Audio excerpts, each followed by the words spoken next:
STA TV Media Syiar Islam. Bismillahirrahmanirrahim. Assalamualaikum warahmatullahi wabarakatuh. Alhamdulillahirabbil alamin wa bihi nasta'in ala umuri dunya waddin. Asyhadu an la ilaha illallah wahdahu la syarikalah wa asyhadu anna Muhammadan abduhu wa rasuluh, amma ba'. Dari Jalan Taman Siswa nomor 56 nomor 2 di Kota Banda Aceh, inilah 96,1 FM Radio Syiar Tauhid Aceh, sahabat belajar ilmu Islam. Alhamdulillah sahabat pendengar kami Radio Syiar Tauhid Aceh dimanapun antum berada. Salam jumpa kembali untuk kali ini di edisi 4 Rabiul Awal 1443 Hijriah, sekaligus bertepatan pada tanggal 11 Oktober tahun 2021, dan insya Allah akan hadir di jalur frekuensi 96,1 FM. Semoga antum semua masih tetap setia mendengarkan kami sampai di pukul 11 malam nanti. Dan kami ucapkan selamat bergabung juga untuk sahabat pendengar kami yang ada di Kota Takengon dan Kota Langsa melalui frekuensi 91,4 FM Radio As-Sunnah Takengon dan 106,1 FM Radio Al-Kans Kota Langsa. Senang sekali kita bisa berjumpa kembali di live podcast 96,1 FM, dan insya Allah kita akan berbicara tentang permasalahan kehidupan kita sehari-hari. Dan alhamdulillah sudah hadir guru kita Al-Ustadz Haris Abu Naufal Hafizahullah. Assalamualaikum Ustadz. Waalaikumsalam warahmatullahi wabarakatuh. Masya Allah Ustadz, akhirnya kita kembali lagi di meja hitam ini Ustadz. Coklat gitu. Iya, terakhir kapan ya Ustadz? Udah sebulanan kayaknya. Nah tentunya untuk antum semua pada hari ini yang pengen bertanya-tanya dengan Ustadz untuk bisa bergabung tentunya bersama kami, tentu saja kami mengundang antum semua untuk bisa bergabung di 0852 7732 3266 untuk via telepon, atau dapat mengirimkan pertanyaan melalui pesan WhatsApp ya di 0852 1414 2314. Hari ini sudah hadir Ustadz Haris Abu Naufal Hafizahullah bersama kami di sini, dan kami ucapkan selamat datang Ustadz, dan terima kasih atas waktunya sudah hadir menemani kita di acara podcast kita di sore ini. Kita hari ini akan berbicara tentang tema yaitu semua orang merasa benar Ustadz. Ya. Nah justru hari ini banyak kita lihat di permasalahan kita di kehidupan sehari-hari bahwasanya banyak orang hari ini merasa ingin benar gitu Ustadz, tanpa melihat lawan pembicaranya itu adalah mereka tidak punya banyak ilmu. Nah, apakah dalam agama Islam ini Ustadz mengajarkan kepada umatnya untuk tidak merasa benar, atau justru malah sebaliknya Ustadz? Baik, bismillahirrahmanirrahim. Alhamdulillah ya hamdan katsira thayyiban mubarakan fih mubarakan alaih kama yuhibbu rabbuna wa yarda, wa usalli wa usallim ala nabiyina al-karim Muhammadin wa ala alihi wa ashabihi wa man tabi'ahum bi ihsanin ila yaumiddin. Para hadirin dan hadirat sahabat pendengar Radio Syiar Tauhid Aceh 96,1 FM, di mana saja yang bisa mendengarkan radio kami, apakah melalui Radio Kans yang ada di Kota Langsa atau ke Radio As-Sunnah yang ada di Kota Melabuh. Dari apa yang Iqbal sebutkan tadi ada dua hal ya. Hal yang pertama ingin benar, yang kedua harus merasa benar. Ya. Nah, apakah Islam adalah agama yang di dalamnya mengajarkan kepada kita harus yakin dengan Islam itu sendiri? Maka di dalam bentuk pengkhobaran ya, seseorang itu harus yakin apa yang diyakini.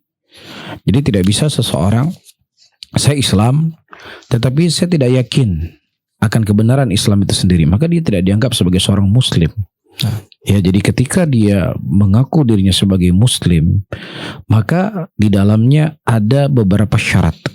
Di antara syarat dia mengucapkan la ilaha illallah Muhammad Rasulullah, harus ada keyakinan dalam hatinya bahwasanya Islam adalah satu-satunya agama yang diterima oleh Allah Subhanahu wa taala.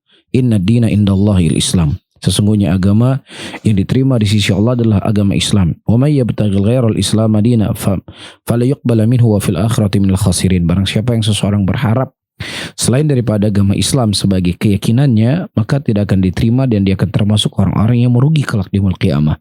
Jadi siapa saja yang mereka menisbatkan dirinya kepada Islam, maka dia tidak boleh ragu akan kebenaran Islam itu sendiri dan harus yakin. Kalau dia tidak yakin, saya tegaskan kembali, ya saya yakin, saya Islam sih, cuman saya yakin Islam itu benarnya 99%, tapi 1%-nya saya ragu. Nah, dia tetap tidak dianggap sebagai seorang Muslim. Ya, karena ketika dia mengaku dirinya sebagai Muslim, berarti dia mengaku akan ketuhanan Allah Rabbul Alamin. Dia mengaku akan kenabian Nabi Muhammad SAW.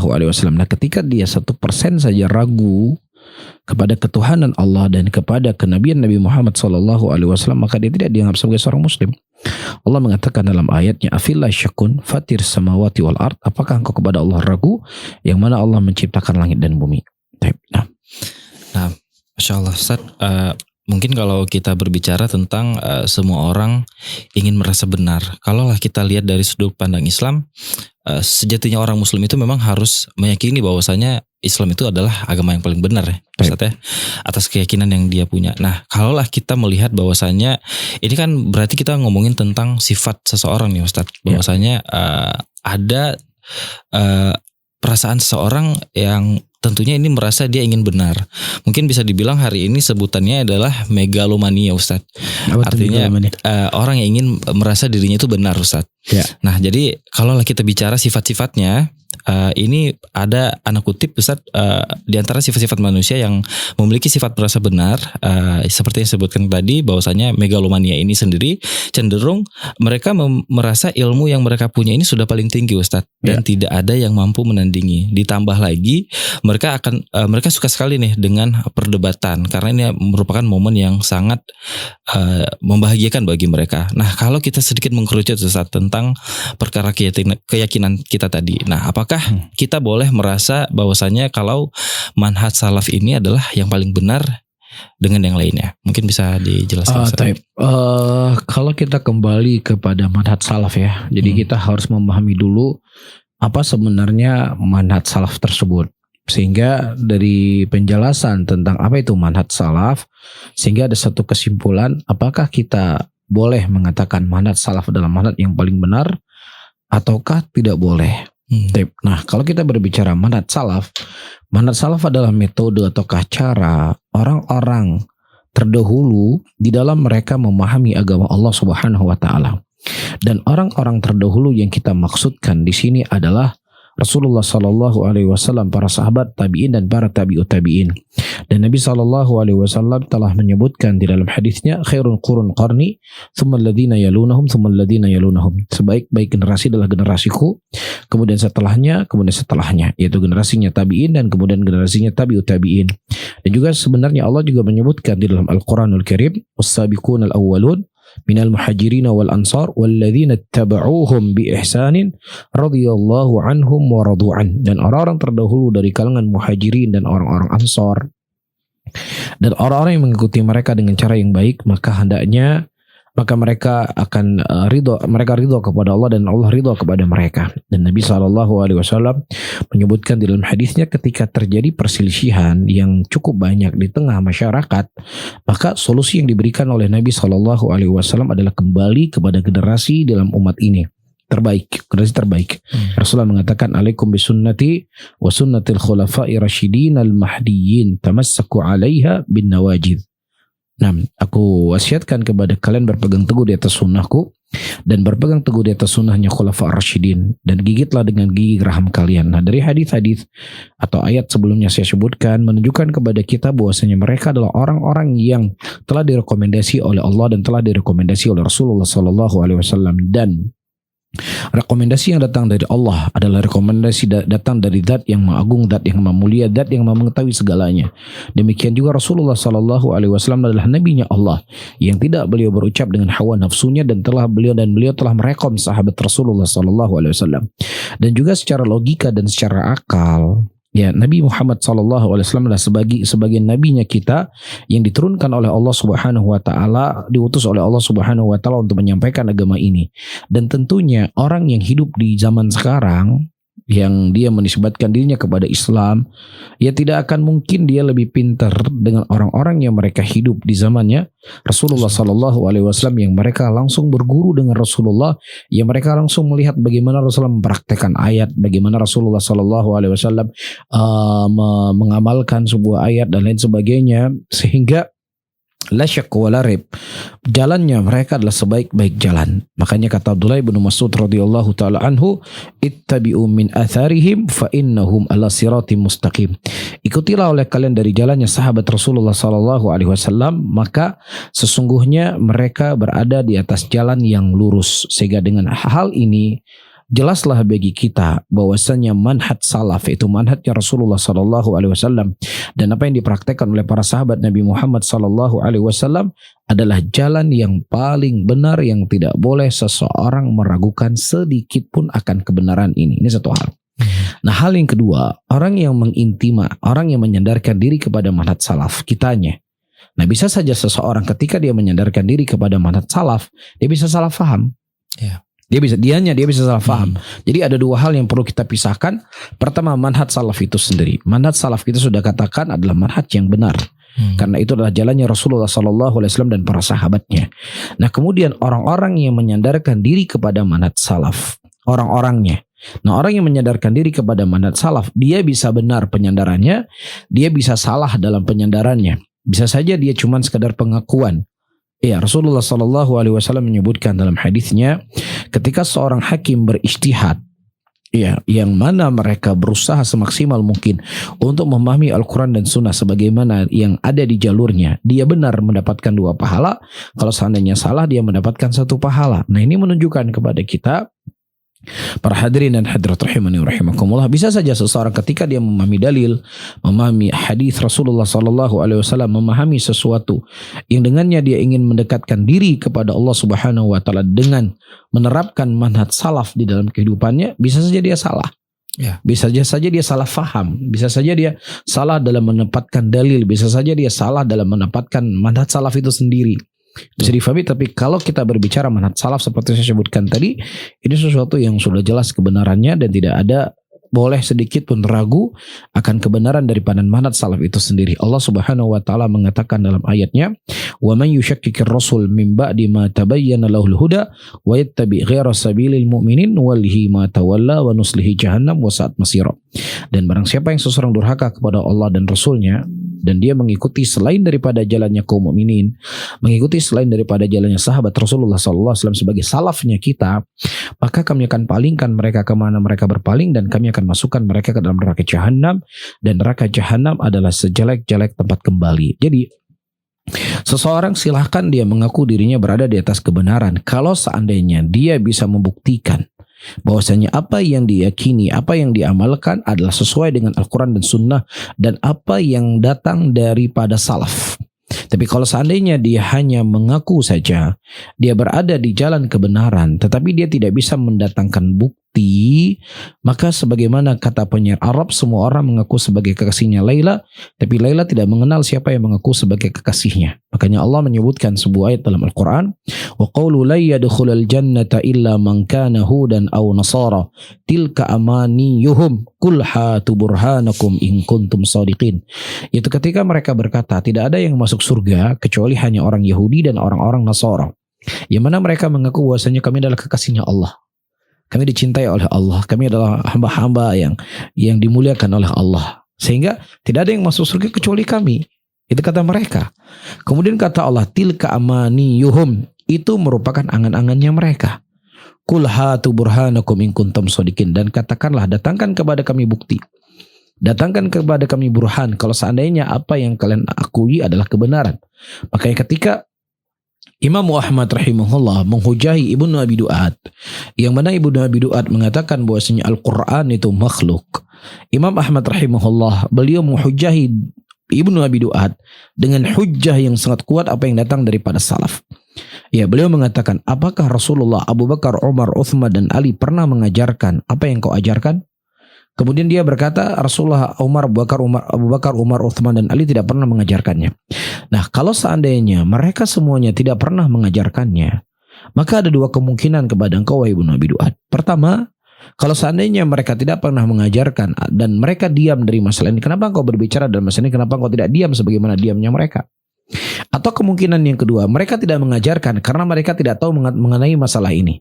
Dan engkau lebih mengetahui tentang perkara agama ini dibandingkan Rasulullah dan 4 khulafa ar-rasyidin. Maka kalau seandainya ini kemungkinan yang kedua, luka ibnu luka, celaka engkau. Bagaimana mungkin Rasulullah enggak mengetahui tentang agama ini yang beliau diturunkan kepada beliau, dan para sahabat melihat langsung bagaimana Rasulullah mempraktekkan agama, enggak faham tentang Islam tapi engkau yang memahaminya, maka engkau celaka. Jadi ada dua kemungkinan. Maka kemudian Raja mengatakan betul, Syekh ini mengatakan demikian. Akhirnya diusir Ibnu Abi Duad dan Imam Ahmad dibebaskan, dan menjadilah waktu itu akidah Ahlussunnah menjadi akidah resmi negara pada waktu itu. Bahwasanya Al-Quran adalah kalamullah, bukan makhluk. Nah, pelajaran yang bisa kita petik bagaimana Imam Ahmad menghujai Ibnu Abi Duad dengan metode dan jalannya para salaf. Jelas ya. Namun seperti yang kita sebutkan tadi, ketika seseorang menisbatkan diri kepada salaf, maka dia bisa benar dan bisa salah. Maka disinilah kita harus memahami dengan jelas apakah ini benar-benar sesuatu yang datang dari salaf ataukah tidak, atau cuman sekadar pengakuan. Karena kalau kita cerita semua orang pasti yakin. Gak mungkin orang yang meyakini sesuatu, menganut sesuatu pemahaman, suatu agama, dia gak yakin. Orang-orang yang hari ini mengatakan udah deh jangan ngaku dirinya sendiri benar, sebenarnya kan dia sedang mengakui bahwasanya pikiran dia paling benar. Pikiran saya adalah seseorang itu jangan mengakui dia tuh yang paling benar. Itu kan pemikiran dia. Benar gak? Berarti ketika seseorang meyakini dia yang paling benar, menurut pemikiran dia kamu salah. Kan gitu. Berarti ketika dia menyalahkan orang lain, secara otomatis dia mengatakan pemikiran saya yang paling benar. Ya, jadi nggak mungkin ada orang yang dia mengajak sesuatu dia nggak yakin dia yang paling benar. Pasti setiap orang yang dia mengajak sesuatu, dia akan meyakini dia yang paling benar. Apakah dia ucapkan ataukah dia tidak ucapkan. Iblis sendiri yang menjadi makhluk yang terkutuk dan terlaknat, dia yakin nggak benar? Dia yakin sekali dia benar. Ketika Allah Subhanahu wa taala memerintahkan untuk sujud kepadanya, apa kata dia? Khalaqtani min narin wa khalaqtahu min tin. Engkau ciptakan aku dari tanah, engkau ciptakan aku dari api, engkau ciptakan dari tanah. Yakin iblis kalau seandainya apa yang dia argumentasikan itu benar. Jadi tidak ada satupun orang yang dia menyeru kepada hal-hal keyakinannya, ateis, mengaku bahwasanya nggak punya agama, dia yakin juga paling benar. Ya, cuman seperti yang kita sebutkan tadi, siapa saja silakan mengaku dia paling benar, tetapi dia harus mendatangkan bukti dan hujjah yang datang dari Al-Quran dan Sunnah Rasulullah SAW dari apa yang diakui. Nah, Masya Allah, ini bisa dibilang salah satu pernyataan yang memang cukup jelas, tetapi bahwasanya Al-Quran dan As-Sunnah lah yang menjadi paling benar gitu, jadi patokan hidup sebenarnya. Nah, kalaulah kita balik lagi dengan permasalahan yang memang hari ini kita merasa bahwasanya hari ini orang banyak berdiri di atas kebenaran, Ustaz. Tapi itu dia tadi, kadang untuk apa sih bisa dibilang kayak orang pengen benar tapi kayak ilmunya itu belum cukup untuk bisa membenarkan sesuai dengan pemahamannya. Nah, kalau lah hari ini kita bilang Ustadz tentang apakah para salaf terdahulu merasa seperti yang kita bahas hari ini Ustadz, karena ada beberapa ulama yang tentunya hari ini berbeda pendapat. Nah, bagaimana cara kita menyikapi ini Ustadz? Jadi Syekh Muhammad bin Shalih Al-Utsaimin rahimahullah, beliau mengatakan bahwasanya masail-masail fiqhiyah ya itu ada sifatnya yang dhanni, ada yang sifatnya al-yaqin. Ya. Jadi ada sifat-sifatnya yang memang dia tuh secara nas tersebutkan tentang sholat 5 waktu, sholat duhur, sholat asar, sholat maghrib, sholat isya dengan rakaat-rakaatnya. Itu sesuatu yang sifatnya adalah yakin. Ya, namun ada masail-masail yang sifatnya adalah dhanni. Ya, misalnya terjadi perselisihan pendapat di kalangan para ulama. Ya, sholat tarawih itu harus 11 rakaat atau boleh lebih dari 11 rakaat, itu 23 rakaat. Nah, ini secara masalah ini disebut dengan dhanni. Ya, masalah dengan dhanni. Jadi bisa 11, bisa 23. Nah, ketika misalnya seseorang dia berkeyakinan bahwasanya sholat tarawih itu bukanlah bentuk pembatasan dari Nabi SAW, tetapi Ya, boleh dilakukan lebih dari 11 rakaat. Boleh seseorang melakukan 23 rakaat sebagaimana dilakukan oleh Abu Bakar, oleh Umar bin Khattab radhiyallahu taala anhu dan sahabat-sahabat yang lainnya. Sehingga penyebutan 11 rakaat itu bukan lagi sifatnya pembatas, tetapi itu pengkhobaran Rasulullah hanya sholat 11 rakaat. Siapa yang ingin sholat 11 rakaat, sholatlah seperti sholatnya Nabi SAW yang sholat panjang, ruku yang panjang, sujud yang panjang. Tapi ketika seseorang tidak mampu sholat 11 rakaat dengan rakaat yang panjang, bacaan yang panjang, rukuk yang panjang, ya sudah dia belah-belah sholatnya seperti yang dilakukan oleh Umar bin Khattab dan disepakati oleh seluruh sahabat pada waktu itu. Iya. Nah, ketika dia sudah menyimpulkan satu kesimpulan dalam masalah yang saya sebutkan tadi, maka binisbah dia ini sudah menjadi yakin. Ya, tetapi ketika masalah itu sendiri itu sifatnya dhonni. Jelas ya, tapi ketika dia sudah meyakini sholat tarawih itu tidak mesti pembatasan 11 rakaat tapi boleh 23 rakaat. Yakin enggak dia? Dia harus yakin. Ketika dia yakin itulah yang dia amalkan. Karena ketika dia mengamalkan sesuatu yang dia tidak yakini, yaitu kita khawatirkan dia tidak berpahala nantinya. Maksudnya nggak yakin benar nggak ya? Sementara syarat seseorang itu beramal, dia meyakini apa yang dia amalkan. Ya, jadi ya seperti kita sebutkan tadi, orang yang sesat aja dia yakin dengan apa yang dia yakini. Masa kita orang yang belajar agama, yang datang hadis Rasulullah, yang datang penjelasan para salaf nggak yakin, gimana coba?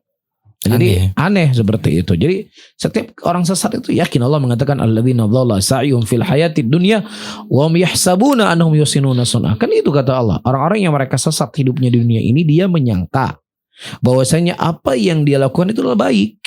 Dia yakin apa yang dibuat baik, tapi cuma sekedar sangkaan yang tidak dibangun di atas ilmu. Seperti itu. Jadi saya ulangi kembali, permasalahan fikih terkadang terjadi perselisihan pendapat di kalangan para ulama. Masalahnya itu sendiri adalah sifatnya dhonni. Tapi ketika nanti ada seorang alim, ya kita mengambil pendapat seorang alim, bahwasanya pendapat ini yang kuat, maka itu sudah menjadi untuk kita apa? Yakin. Ya, silakan seseorang mengamalkannya.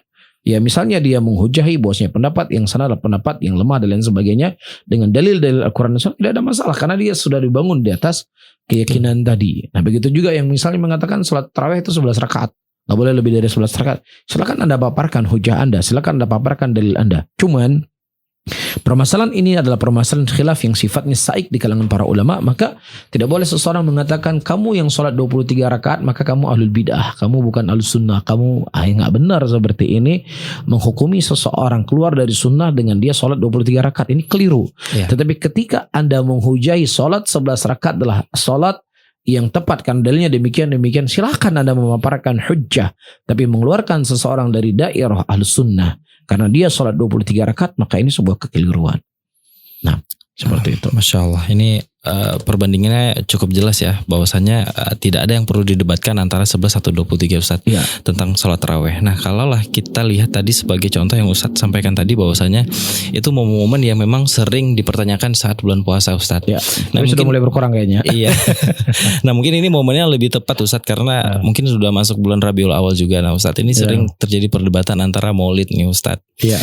Nah, ini banyak yang bilang ya udah nggak apa-apa, boleh kok ngerayain Maulid karena kan ini bulan baik gitu. Ya. Kita kan mencintai Rasulullah, makanya kita mengadakan hal-hal yang bentuknya seperti Maulid ini. Nah, ini gimana Ustaz cara kita menyikapi? Pertama, kita ketika dalam sebuah amalan itu tidak hanya melihat dari sisi niat baiknya saja. Ya, tetapi juga kita melihat dari sisi apakah sesuatu itu terbenarkan secara dalil ataukah tidak.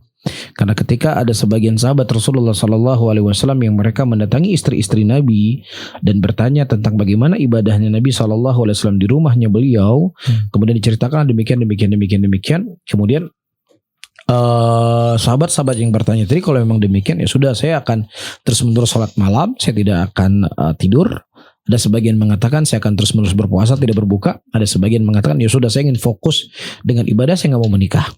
Kemudian Rasulullah SAW mendengar orang yang mengucapkan kalimat seperti ini. Ya, Rasulullah mengatakan maraghiba an sunnati falaysa minni. Barang siapa yang seseorang mereka benci dengan sunnahku, maka dia bukan dari golonganku. Padahal kalau kita melihat dari sisi tujuan, niat baiknya mereka jelas. Mereka ingin lebih fokus dengan ibadah, mereka ingin lebih banyak ibadah, mereka ingin memperbanyak puasanya, salat malamnya. Tetapi ketika itu dilakukan secara hal yang memberatkan dirinya, yang tidak ada tuntunannya dari Nabi Shallallahu Alaihi Wasallam, maka itu terlarang di dalam syariat kita. Nah, begitu juga hal-hal yang diamalkan oleh sebagian besar muslimin hari ini, para hadirin dan hadirat, dari sepengetahuan yang kita ketahui, setiap perkara agama itu pasti kita akan dapatkan penjelasannya dan pembahasannya di kalangan para ulama.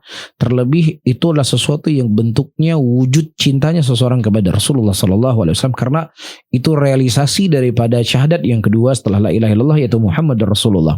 Iya, pasti kita akan mendapatkan pembahasannya di kitab-kitab para ulama. Misalnya di dalam pembahasan menyembelih, ya, atau masalah i'tikaf, atau masalah hal-hal yang lainnya dari perkara agama, pasti kita akan dapatkan dari buku-buku para ulama bagaimana cara berkurban, bagaimana seandainya seseorang dia sudah berniat berkurban, tiba-tiba hewan kurbannya hilang, apakah dia berpahala, atau seseorang yang dia sudah niat berkurban, hewan yang dia beli itu adalah hewan yang tidak cacat, kemudian 1 hari sebelum disembelih tiba-tiba dia masuk ke got, patah kakinya, apakah ketika hewan tadi sudah cacat boleh dikorbankan ataukah tidak?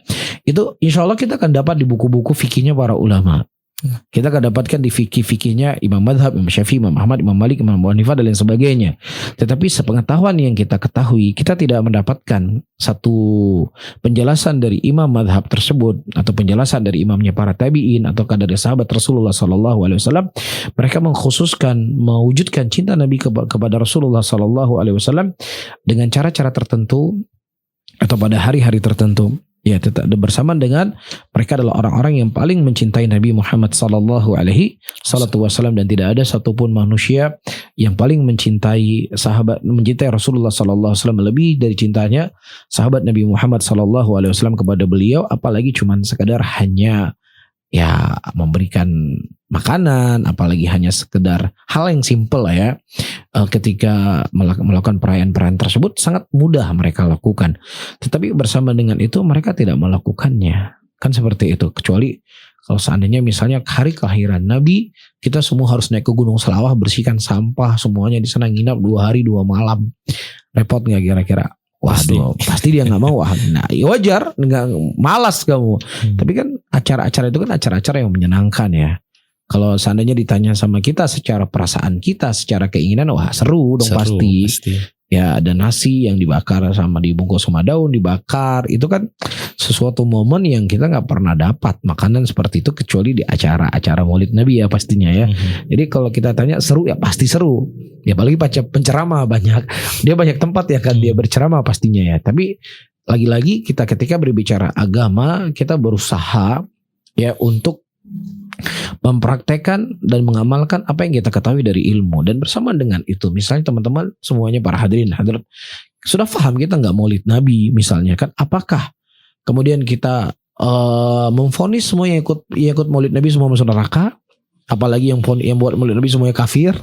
Allah, kita nggak pernah mengatakan demikian. Apalagi misalnya ya sudah kita datangkan santri-santri kita kumpulin teman-teman semuanya, ayo kita masing-masing bawa petungan, kita pergi ke masjid saudara kita muslimin yang mereka sedang memperingati maulid Nabi, kita pukul mereka satu persatu. Ini nggak pernah terfikir oleh kita, dan sejarah juga nggak pernah ada sejarah seperti ini terjadi. Jadi ketika kita menyampaikan sebuah ilmu, ya udah ini yang kami ketahui. Nah, ketika teman-teman di sana itu yang mereka ketahui, ya mereka mengamalkan, ya mereka akan mempertanggungjawabkan nanti di hadapan Allah. Yang kita mengatakan bukan demikian cara kami mencintai Nabi SAW, juga akan diminta pertanggungjawaban di hadapan Allah Subhanahu Wa Taala. Tetapi seperti yang saya sebutkan tadi, bukan berarti ketika saudara-saudara kita muslimin mengamalkan maulid, ya sudah kalian itu kafir, kalian itu semua atau neraka, mandum tamang neraka, kerak neraka. Kita nggak pernah mengatakan demikian, ya. Dan bersama dengan itu, seperti yang kita sebutkan tadi, kita juga nggak buat hal yang sifatnya anarkis atau radikal. Kita langsung hajar mereka dan lain sebagainya. Ya, ini sesuatu yang tidak dibenarkan dalam agama. Ini cuma sekadar pembahasan dari sisi teori. Adapun praktek, silakan seorang mengamalkan apa yang diyakini, yang masing-masing akan mempertanggungjawabkan di hadapan Allah Subhanahu wa taala. Masya Allah, jazakallah khairan Ustaz untuk nasihat dan juga ilmunya. Kita sedikit mengingatkan kepada sahabat pendengar kami yang ingin bergabung bersama kami untuk bisa langsung konsultasi bersama Ustadz. Boleh kita tunggu di 0852 77323266 untuk via telepon atau melalui pesan WhatsApp di 0852 1414 Sembari kita menunggu, ada beberapa yang sudah masuk nih Ustadz. Kita bacakan terlebih dahulu. Assalamualaikum Ustadz. Waalaikumsalam warahmatullahi wabarakatuh. Terkadang terucap dari lisan Ana bahwa semua agama sama ketika berdiskusi tentang masalah sosial. Namun yang saya maksud adalah agama itu mengajarkan kebaikan secara umum dan bagaimana hukumnya Ustadz. Baik, para hadirin dan hadirat rahimani wa rahimakumullah. Ada dua kalimat yang mungkin kita harus bedakan ya. Semua agama benar. Semua agama mengajarkan kepada kebaikan. Ucapan yang pertama, semua agama benar, jelas ini sebuah kekeliruan. Ya, agama yang benar di sisi Allah Subhanahu wa taala adalah agama Islam. Bahkan agama Nasrani, agama Yahudi adalah agama yang diturunkan oleh Allah. Yang diturunkan kepada nabi-nabi Allah. Yang didatangkan kepadanya kitab-kitabnya Allah Subhanahu wa taala dari langit. Tetapi ketika agama tersebut ya dihapus dengan datangnya Islam, maka itu bukan lagi bagian agama yang harus kita amalkan oleh kita. Makanya Umar bin Khattab radhiyallahu taala anhu ketika beliau memegang beberapa mushaf Taurat, ya ditegur oleh Nabi Muhammad SAW. Rasulullah mengatakan kalau seandainya Musa hidup di zamanku alaihissalam, dia harus membawa syariatku. Begitu juga Nabi Isa alaihissalam. Ya, nanti di akhir zaman diturunkan oleh Allah, beliau tidak membawa syariat Nasraninya, tetapi beliau akan membawa syariatnya Nabi Muhammad SAW, yaitu Islam itu sendiri. Jadi syariat yang itulah syariat yang hak. Syariat Nabi Musa syariat yang hak, syariat Nabi Ibrahim syariat yang hak, syariat Nabi Isa adalah syariat yang hak. Namun ketika datang Islam, itu menghapus semua syariat-syariat Nabi terdahulu. Dan sesuatu yang dihapus itu bukan bagian dari agama kita, kecuali hal-hal di sana ada yang diadopsi oleh Islam kemudian diikrarkan oleh Nabi SAW, maka itu bagian dari agama kita. Adapun kalimat yang kedua adalah kalimat semua agama mengajarkan kebaikan. Maka ini adalah kalimat-kalimat yang sifatnya cukup bersayap. Apa maksudnya? Kalau seandainya bahwasanya semua agama mengajarkan kebaikan, semua agama tidak mengajarkan pembunuhan, agama mengajarkan kasih sayang sesama manusia, agama dia misalnya ada yang terluka dibantu dan lain sebagainya. Kalau ini yang diinginkan, semua agama mengajarkan kebaikan dari bab ini, dan kenyataannya memang demikian. Kan seperti itu, kenyataannya memang demikian. Namun ya ada kalimat-kalimat terkadang walaupun itu benar, alangkah baiknya tidak diucapkan kalimat-kalimat yang seperti ini karena dia terlalu multi tafsir. Dan juga dikhawatirkan akan disalahfahami oleh orang-orang awam ketika mendengar semua agama mengajarkan kebaikan. Ya udahlah kalau gitu apapun agamanya ya sudah, nggak ada masalah. Jadi kan orang akan menafsirkan dengan mana seperti itu. Maka kita jangan membuat hal-hal yang membuat orang lain akan berdampak jelek dengan apa yang kita ucapkan. Makanya Rasulullah SAW ketika beliau berjalan dengan istri beliau di malam hari pada waktu itu, beliau mengatakan ala rislikuma fa inna Sofiyah. Ya maksudnya ini istri saya bukan orang yang berjalan yang bukan mahramnya, bukan berjalan dengan berdua-duaan yang bukan istrinya. Jadi untuk menutup agar orang lain tidak memiliki suudzon, ditutup oleh Nabi, ini istri saya. Jadi ada kalimat-kalimat, terkadang ada kalimat-kalimat itu benar diucapkan secara makna, tetapi seseorang itu menjauhi karena bisa saja itu multi tafsir dalam pengucapannya. Seperti itu. Jazakallah khair Ustaz untuk jawabannya. Mudah-mudahan ini bisa menjadi sebuah solusi sekaligus pencerahan bahwasanya kalaulah kita berbicara masalah sosial, ini lebih ke humanity-nya Ustaz ya, kemanusiaannya ya. Baik, ini ada pertanyaan selanjutnya Ustaz. Bismillah Ustaz, apa yang dimaksud dengan kedangkalan akidah dan apakah manhaj salaf yang tidak tersebar di daerah tersebut dikatakan kedangkalan akidah? Yang dimana daerah tersebut mayoritas muslim tetapi tetap dibilang kedangkalan akidah. Baik, para hadirin dan hadirat rahimani wa rahimakumullah. Ya, kedangkalan akidah adalah sesuatu yang memang sudah dimaklumi SOP-nya ya, kapan seseorang itu dikatakan dangkalnya akidah.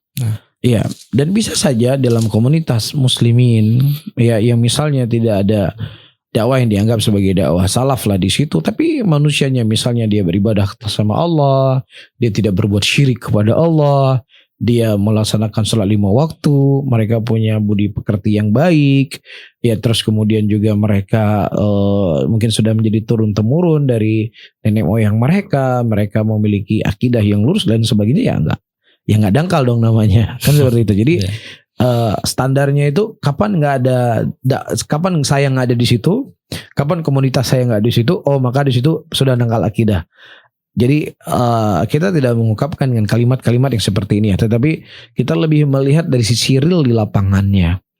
Apa yang terjadi di situ? Oh ternyata terjadi di situ masih ada keyakinan pada bulan-bulan tertentu, pada hari-hari tertentu, ya mereka menyembelih hewan, kemudian kepalanya dilempar ke sungai untuk mengambil berkah dari pemilik sungai agar mereka tidak mendapatkan malapetaka, tidak mendapatkan mara bahaya, dan untuk menghilangkan penyakit dari mereka. Walaupun di situ misalnya ada pesantren yang salaf misalnya ya, tetap itu dangkal akidah namanya.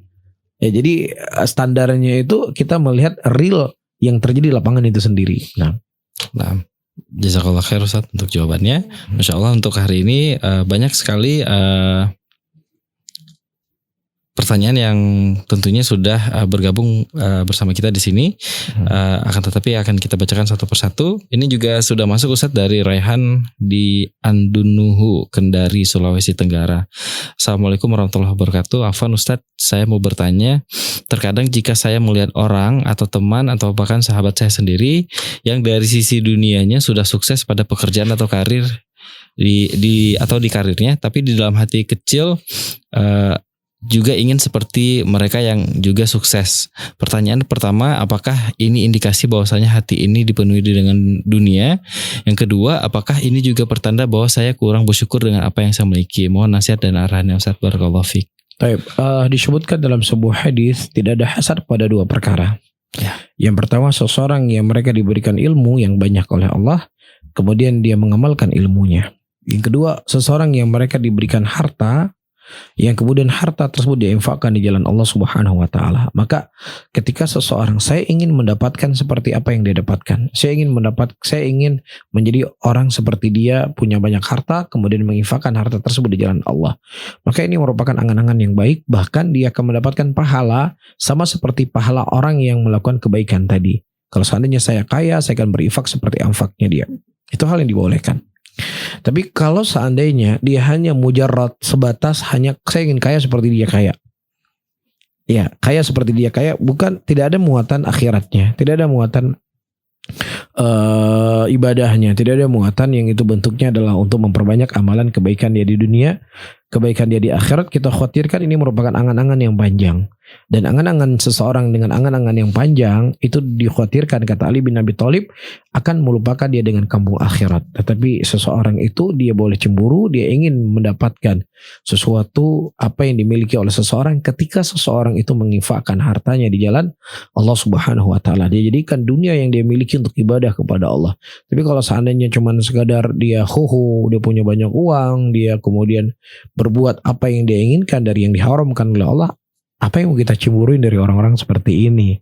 Perkara dunia yang halal saja dia akan dihisab oleh Allah, apalagi sesuatu yang sifatnya haram, maka tentu akan lebih besar pertanggungjawabannya di hadapan Allah.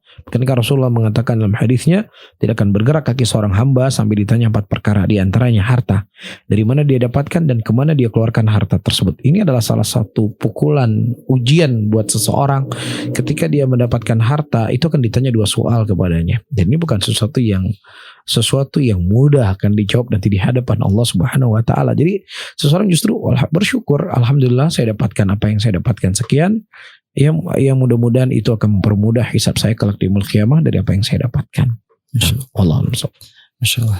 96,1 FM Radio Syiar Aceh, sahabat belajar ilmu Islam, masih kita bahas tentang tema pada hari ini, yaitu semua orang ingin merasa benar, dan kita masih tunggu beberapa pertanyaan lagi yang tentunya bisa antum kirimkan pertanyaannya melalui pesan WhatsApp di 0852 1414 2314, dan tentunya kita masih terus bertanya-tanya dengan Ustadz Haris. Dan kalaulah kita berbicara tentang banyak orang yang mengaitkan Ustadz tentang toleransi tentang agama Ustadz. Nah, pernah ada nih pernyataan tidak toleran sama dengan merasa paling benar.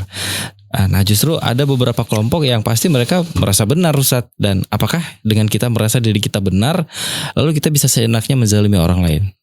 Para hadirin dan hadirat, saya tidak bisa menggambarkan ya seseorang yang mengatakan jangan kamu mengakui diri kamu yang paling benar.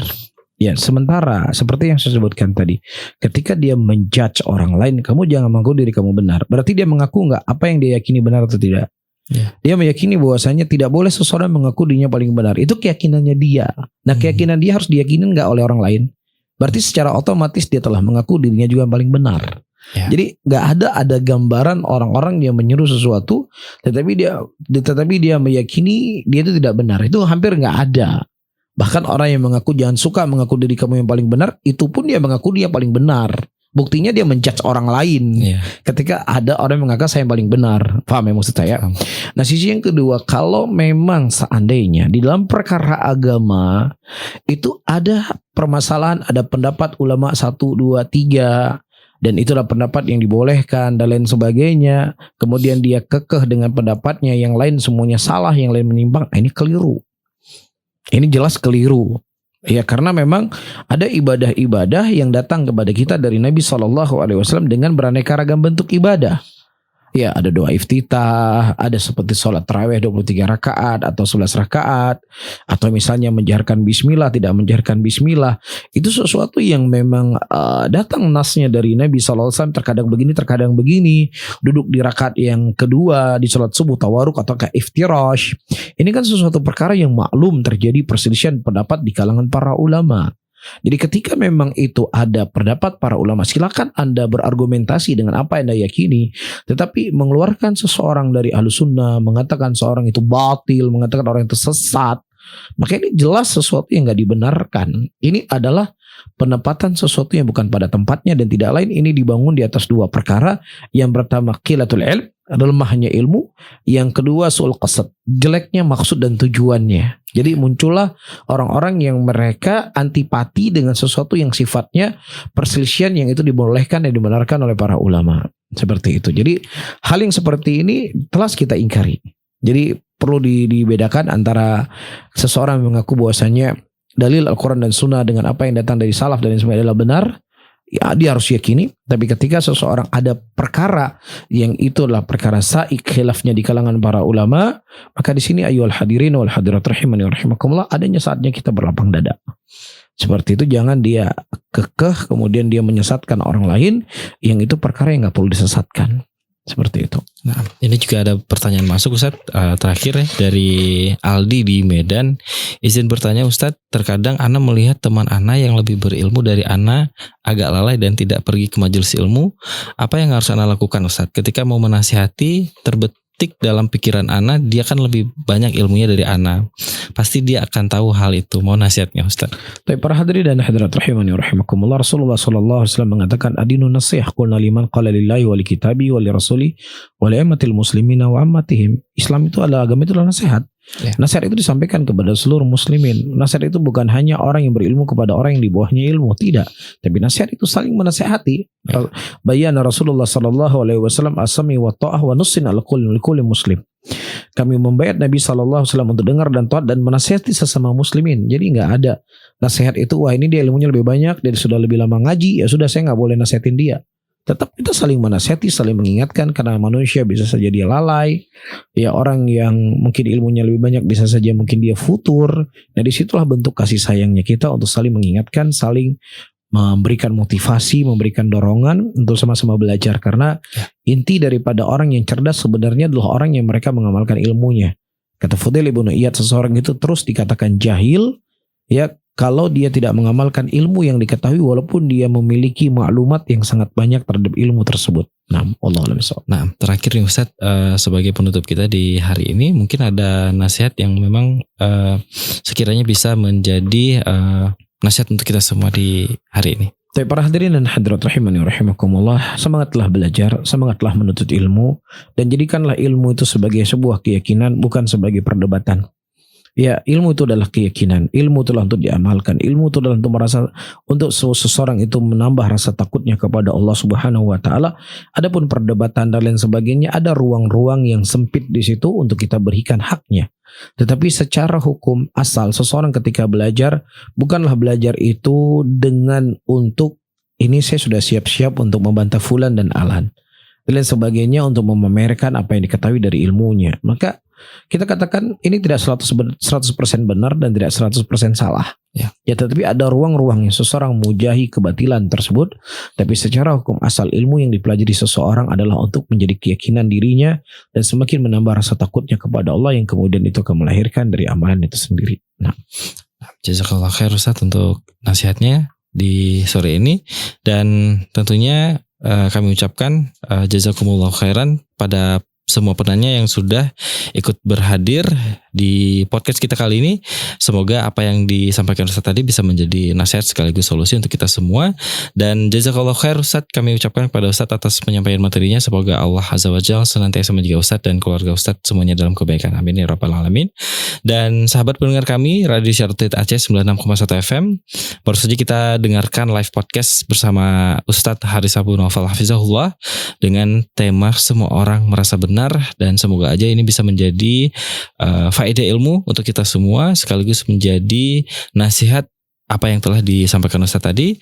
Dan tidak terasa sudah di penghujung gelaran untuk hari ini, dan kami ucapkan jazakumullah khairan bagi yang sudah mendengarkan di ruang dengar 96,1 FM, di 106,1 FM Radio Alkans Kota Langsa, dan 91,4 FM Radio Asuna Kota Takengon.